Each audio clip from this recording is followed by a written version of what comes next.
Magandang tanghali sa inyo mga katropa. In this video, dagdagan ko lang yung reaction ko kahapon sa pagkamatay ni Miss Shane Luaton. So mga katropa, alam naman natin na na-aksidente sa motorsiklo si Miss Shane Luaton, isang influencer at vlogger sa Facebook na may higit pa sa 1 million followers. So mga katropa, isa-suggest ko lang mga katropa sa mga kabataan ngayon na alam na nila na ganun pala ang tindig ng aksidente sa motor. So mas mainam na instead na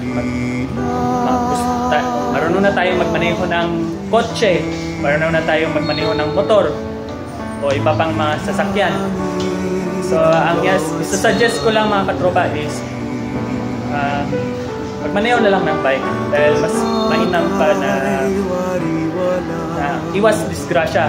Katulad ko na nagmamaneho ako ng bike kahit marunong na ako mag-drive ng motor dahil inisip ko yung kaligtasan ko at maiwasan ko din ang aksidente din. Yung bike is for exercise na to. Then, lagi ako nag-exercise. That's part of exercise yung nagmamaneho ka ng bisikleta. And then, isa magmaneho ng motor. Pero hindi ko naman sinabi sa inyo, no, hindi naman ko naman kayo pinagsisiraan. Dahil ako dati, na-realize ko na hindi pala ganun ang buhay. So, nung time na nanood ako ng Panday na si Coco Martin na naging si Flavio and then si Lizardo naging si Jake Minka, dun ko iniisip mga katropa na gaganti ako sa ex-girlfriend ko at saka boyfriend niya na dahil lang doon na gusto kong ipakita sa kanya na magaling pa ako magmaneho ng motor, marunong ako mag-fix. Pero doon na-realize ko na ganun pala ang pagkatinding aksidente ni Miss Shane Luaton. Maybe na siya lang yung back rider. Doon na-realize ko talaga mga katropa na hindi ganun ang buhay na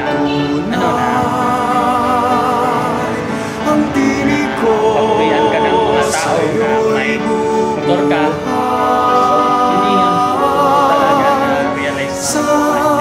Nagdasal ako sa Adoration Chapel na hindi pala ganun ang buhay natin dito sa mundo. Si Jesus nagkatawang tao siya mga katropa, no? Tinuro niya sa mga apostoles at sa mga tao na paano maging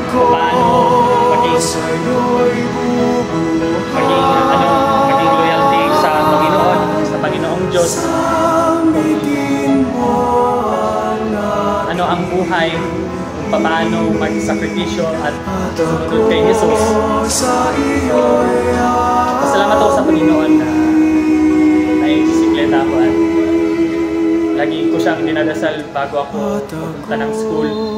So, sa mga dyan, sa mga taxi drivers, sa mga tricycle drivers, sa mga sa bao-bao, badya, huwag natin kalimutan na lagi tayong magdasal sa Panginoon na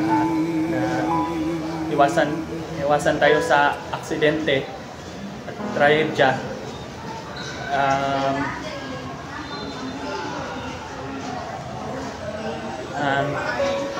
Naniniwala din ako sa kasabihan na life is too short. So, temporary lang tayo sa mundong to. Then,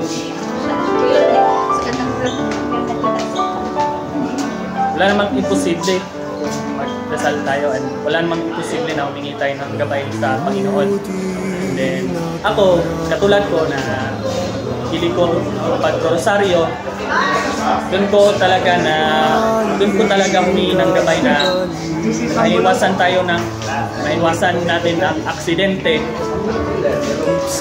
So ano pa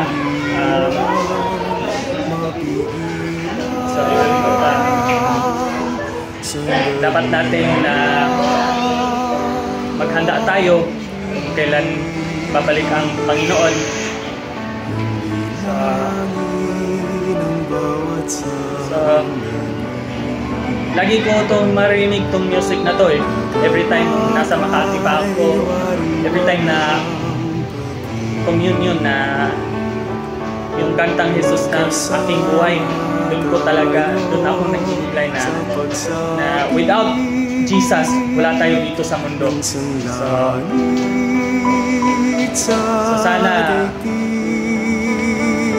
sana makilala pa natin ang Panginoon at sana matututin tayo sa tawad. Pag-aralan natin na paano natin mahalin yung kaaway. Katulad ko na hindi naman maiwasan yung bullying dito sa school eh. Minsan nga yung mga kaklase ko at yung mga OJT dito sa campus, mga OJT na education na pinubuli ako na si Jing Siap daw, ang babae daw kay Chris, and pera lang daw ang hinanap ni Chris Aquino. So ako, pinaparinig, unang-una is galit talaga ako, gusto ko silang upakan. Pero I realized na instead na upakan ko sila, sabi pa nga sa Biblia, love your enemy. So ang ginawa ko na lang is kinikindatan ko na lang sila. Lalo na yung mga kaibigan ng ex-girlfriend ko na sinabi na babae daw si Jing Siap, tapos pinalitan daw ng Italian girlfriend. So ang ginawa ko na lang is every time na kita ko sila sa campus, kinikindatan ko lang sila. Upang maiwasan ko ang pag-away. So sana mga katropa na